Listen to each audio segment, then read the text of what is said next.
it was really interesting that he talked about, there was this whole thing, and I'm going to tell you something that I have not told anybody publicly. Okay, there was this whole dispute online with Whack 100 and the family attorney from the Kardashian camp, who basically said that Whack 100 was lying about having additional sex tapes. And additional footage and stuff that Kim and the family didn't want out. And when he challenged to put it out, I had found out about the tapes, okay? The alleged tapes. Let me say the alleged tapes. I found out about the alleged tapes and the alleged contract and some other stuff. And I was able to get my eyes on a video that I know for a fact that the Kardashians did not want out.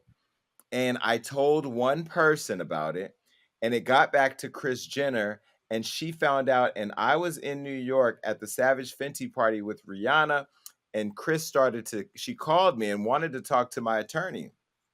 And she explained to me that she had heard that I had some information and that she was protecting her family, and she wasn't the bubbly Chris that I usually talk to. This was very much like she was very serious. And I said to her I was at a party that she could talk to my attorneys, and I connected them. And then she started texting back and forth, and I had to tell Chris very clearly, one day you're going to meet somebody that don't give a fuck, and my name is I don't give a fuck. Do not text me that you want to have this relationship with me when you have me speaking to your social media basset hound. This is a person who has gaslit me and used me and done things to me and to our people that I think are disgusting. And she said I could come to her. Now, I will tell you, I knew about all that then. And for Wack, who manages Ray J, because it's the connection everybody don't get, I'm going to pull it full circle.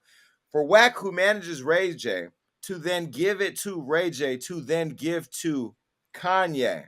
Then for Kanye to get on a plane at Red Eyes, he said, I'm just telling you what these people told me, and deliver it to Kim, and for her to cry was very interesting. Now, today there's reports coming out from a source. This is how the Kardashians work. A source is saying that there was no sex tape, that there was no sex tape on this laptop. And so we don't know who the source is because they never put a fingerprint on it. I have an idea, but whatever. And now they're trying to take that power away from two black men that came together, three black men that came together to make sure that Kanye was protecting his wife by giving her what was bothering her the most. And I don't believe that. And I don't believe that she didn't cry. I believe what Kanye said. There's no reason for him to lie. It's almost apparent that she's totally disregarding his feelings, flaunting this guy in front of him, and now he's flaunting Julie in front of her. It's almost like what's happening. But yeah, I don't know. I was surprised that everybody missed that. Yeah. Poor Kim. And I say that lightly considering the space that she's taking up. You know what's so crazy? Everything that you were talking about that happened with Kanye, I think you mentioned it in the interview. You said, I know someone who's going through the same thing that you're going through, and they're getting sympathy in a way that you're not. And again, part of this machine that is working on the other side, I'm not sure if it's the Kardashians only. I do think a lot of news publications benefit from watching this fight happen and create these great juicy headlines. Because let's talk about it. Kim Kardashian and Kanye are two of the most famous people in the world. Is that there's so much hurtful stuff happening that we're ignoring because we're dehumanizing them and we don't see them as people.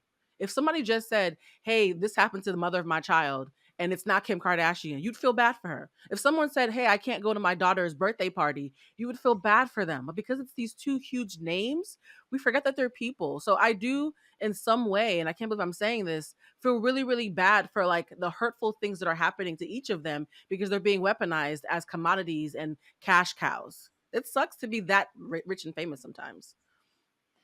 It's Yeah, conditioning. Oh, yeah, go ahead, Jay. I do want to say though also, I don't hate the Kardashians. I don't hate anybody. I'm just talking to one side at this point. I'm not talking to both sides. Both, the other side, I've given them many opportunities to have conversations. And so as I have not had those conversations and I've been able to look at things from the outside, my optics of how they move have started to change. And that's the Hmm. greatest part about being who I am. I get to make my own decisions. I have been a fan of their hustle. You cannot take their hustle from them. I've said to Kanye that he and Kim have four of the most beautiful babies.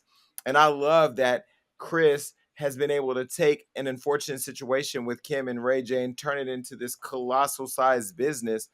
it's kind of interesting that people are alleging she knew about it all the time and was a part of it all. But whatever, like, I Oh. am not judging. I'm simply saying this door is open. Hollywood Unlocked wants to unlock it all.